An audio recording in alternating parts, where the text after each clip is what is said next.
let's understand what it looks like to develop a new type of human. Because a new type of human is just based on a new brainwave.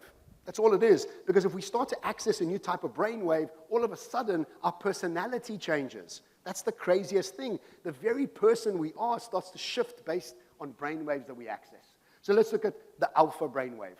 And the alpha brainwave is when you are physically and mentally relaxed, but wide awake. Do you know the last time you were most probably in an alpha brainwave? 1 week into your holiday. Do you remember before you went on holiday, that last week before you went on holiday, everybody irritated you. Your husband was fat, your kids were idiots, your boss was a bigger idiot, everybody was just terrible, you hated everybody, and then you go on holiday. I can see somebody nodding. Thank you so much. Thank you. I appreciate that. Yeah. So you go on holiday, and the first 2 days, everything sucks. And a week into your holiday, you go, whoa, my husband's not fat, he's curvy. My kids aren't idiots, they're cool. My boss, I know why he's so upset, because of those things that happened. 10 days into your holiday, all of a sudden, you realize you've got to be spending more time going to gym. You've got to spend more time with your neighbors. You start becoming lateral in the way you think. You fall in love with your husband, you make another baby. You start enjoying your kids again. You start going back and realizing that you can solve all the problems at work that you couldn't think of before today. Now, all of a sudden, what happens in this new alpha brainwave where your heart is calm and you're clearer in your mind, now you can start making decisions that were so hard just 2 weeks ago.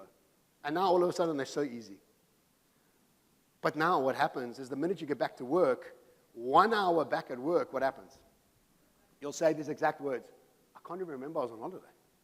It's all gone. But what happened?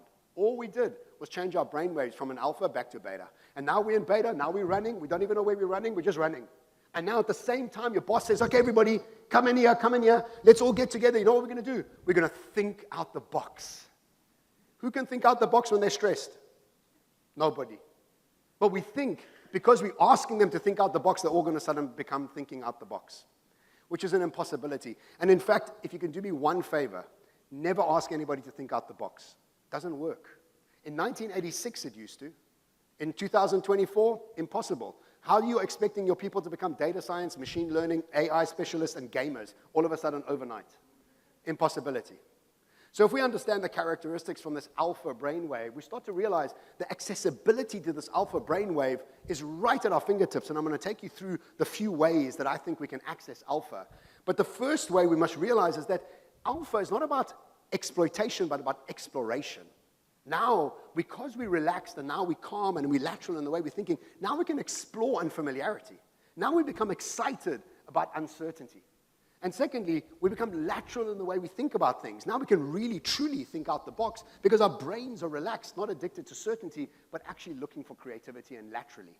And ultimately, you're not fueled by adrenaline, you're fueled by flow states. And a flow state gives you access to endless amounts of energy rather than being adrenaline-fueled and only having energy while you're in this sort of frenzy of outcome-based addiction. So if we think about alpha brainwaves, the first thing that happens to you is you have a calm heart and a clear mind. And the minute you have a calm heart and a clear mind, your AQ is right up there because your EQ is right up there, which means you're making better decisions, you're calmer, and you're more lateral in the way that you avoid solving problems. 2, you have much more ability to be creative and adaptable. That's obvious. 3, you're able to be collaborative in nature, not competitive. And being collaborative gives you a much better way of adding value to the world. The most important CEO of our time is Satya Nadella. And Satya Nadella made Microsoft who was a competitive organization to a collaborative one. And look what he's done. He's created a $3 trillion organization just from creating collaboration over competition. 5th, you absorb new information. And when you're highly stressed, are you got energy to absorb new information? Not at all. You don't want to engage with anything that's not familiar. You want to only engage with things that are familiar for you. And lastly, you're excited about the future. And now that you're excited about the future, it doesn't matter what the future brings. Now you can deal with it in a curious, fascinating, and exciting world.